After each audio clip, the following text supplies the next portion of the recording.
Posibleng pumasok na ang panahon ng tag-ulan sa una o ikalawang linggo ng Hunyo. Ayon po yan sa Pag-asa. Para naman magpatuloy ang pagbuhos ng ulan, ipinag-utos ni Manila Archbishop Luis Antonio Cardinal Tagle na magsagawa ng Oratio Imperata, isang uri ng panalangin na mula pa raw sa mga sinaunang Katoliko.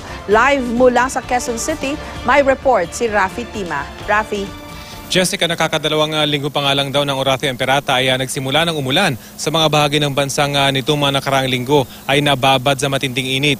Ayon naman dito sa Pag-asa, pahiwatig ang mga pag-ulan na malapit na tayo magpaalam sa summer 2014. Pagpasok ng buwan ng Mayo, sunod-sunod na record high temperature ang naitala sa Metro Manila at Hilagang Luzon. Bunsod nito, bumaba ang level ng tubig ng ilang dam na nagdulot ng paguba ng water pressure sa ilang bahagi ng Kamaynilaan. Maging ang supply ng kuryente nanganib dahil dito. Kaya ang Archdiocese of Manila nangamba. Agad nag-utos si Manila Archbishop Luis Antonio Cardinal Tagle na magkaroon ng Oratio Imperata ad petendam pluviam o obligatory prayer para magkaroon ng ulan.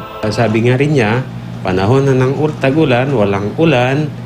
And nag-warn na rin yung mga water authorities natin na talagang we will have an impending crisis of water. So sabi niya, this is a problem of nature, so we'll also have relief from nature. And kailangan natin we implore the help of the master of nature. Matagal na umanong tradisyon ng Oratio Imperata, bagay na hindi basta-basta ipinag-uutos kung hindi talaga kailangan. Ito ay nagsimula nung panahon pa ng unang mga Kristiyano na kapag mayroong mga kalamidad na dumarating or matinding pangangailangan, they would go to the bishop asking his help and assistance through prayer.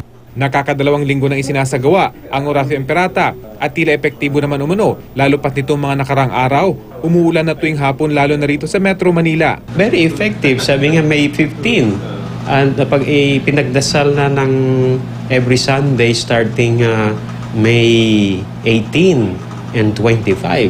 And ngayon parang almost every afternoon mayroon na tayong ulan, no?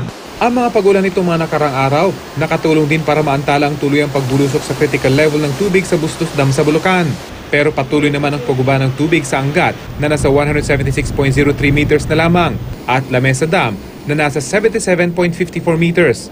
Ayon sa Pag-asa, dahil na rin sa napakainit na panahong naranasan ng bansa nitong mga nakaraang linggo, kaya nag-uulan itong mga nakaraang araw. Maalala pag sa umaga mainit, so maraming water vapor naiipon, kaya sa hapon ng gabi nakaipon siya napakalaking ulap. Yung pong cumulonimbus clouds o thunderstorm. Kaya sa hapon ng gabi nagkakaroon tayong pag-ulan. Sa una o ikalawang linggo pa raw ng susunod na buwan, posibleng pumasok ang tag-ulan. Bagamat umuulan na, kailangan makapagtala muna ang Pag-asa ng 25 mm na ulan sa 3 weather stations sa loob ng 3 araw para sabihing tag-ulan na. Pero ang mga ulan tuwing hapon, pahiwatig na rin paparating na ang rainy season. Kadalasan ay between ng ngayong linggo hanggang first week of June. Yung madalas po na sa loob ng period na yon, doon po nag-uumpisa ang tag-ulan. Pag papalapit na ang tag-ulan, naging madalas na po ang thunderstorm sa hapon ng gabi.